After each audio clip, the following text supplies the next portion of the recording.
Hey gang, welcome to my fan page. This is where success happens, and it's good to be with you. I promised you 3 weeks ago that we would be in a 6-week series. We're currently on week 4. 6 daily disciplines for being a top sales performer. We talked about gaining knowledge. We talked about business planning and prospecting. We talked about business development appointments and referral-based selling. This week I want to talk to you about follow-up. I think follow-up is probably one of the most overlooked skill sets that any salesperson needs to really, kind of question and find out how good they actually are doing at it. One of the laws in high-trust selling is the law of response, and the law of response says if you don't follow up with them, they won't follow through with you. And I think that no matter what business you're in, the art of follow-up is a disciplined approach to making sure you don't let a prospect or a potential buyer pass by and end up using a different source for the opportunity, product, or service that they are looking to acquire from you. I, as a salesperson, worked primarily in the mortgage industry, and I had a lot of people wanting to buy residential real estate, and they were all at different levels of what we call their buying cycle. Remember, when you're in the acquisition mode, people are going to be at different stages of buying, and when you're in the retention mode, they have what are called repeat purchase cycles. And so we really have to look at both things as we think about a daily discipline. And I allocated an hour a day. It certainly could be more if you have more to follow up on. It could be less if you delegate all that. I did delegate a lot of it, but I wanted to follow up with the main core, ready to go, quick windows, 3 months or less kind of clients that were going to do something. In the acquisition mode, I broke people into 4 categories. My platinum people were people that would take action in 3 months and had a discipline of calling them every single week.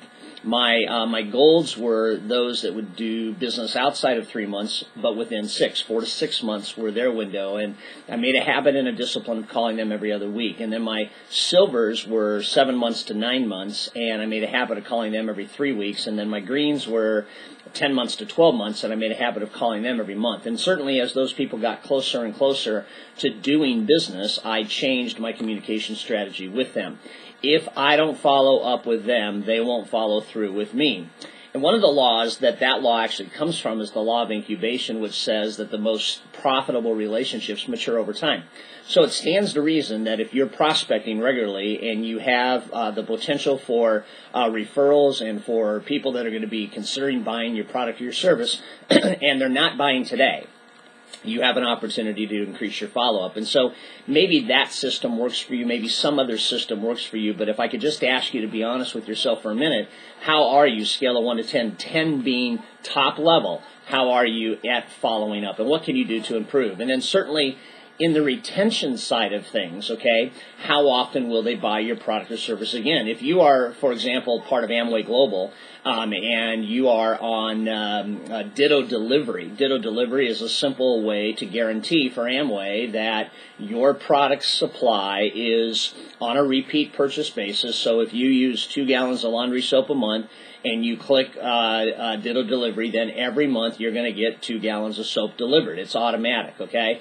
Maybe if you buy a house, your repeat purchase cycle is 5 years. It's not, it's not a very close window, but it is a window nevertheless. So as the salesperson, how am I following up with that person? So 5 years from now, if you're the guy at Fletcher Jones Motor Cars, Thomas Carnevale, and you're one of the top salespeople, how often is your client going to buy a Mercedes? And what is their repeat purchase cycle? And if you're not in touch, you're out of touch. And the message right now is too many sales are being missed because salespeople are not good at follow-up. Test your follow-up, get really good at it, put a system of order together, and you're going to make more money in less time with less stress because you'll do what most salespeople don't, follow up.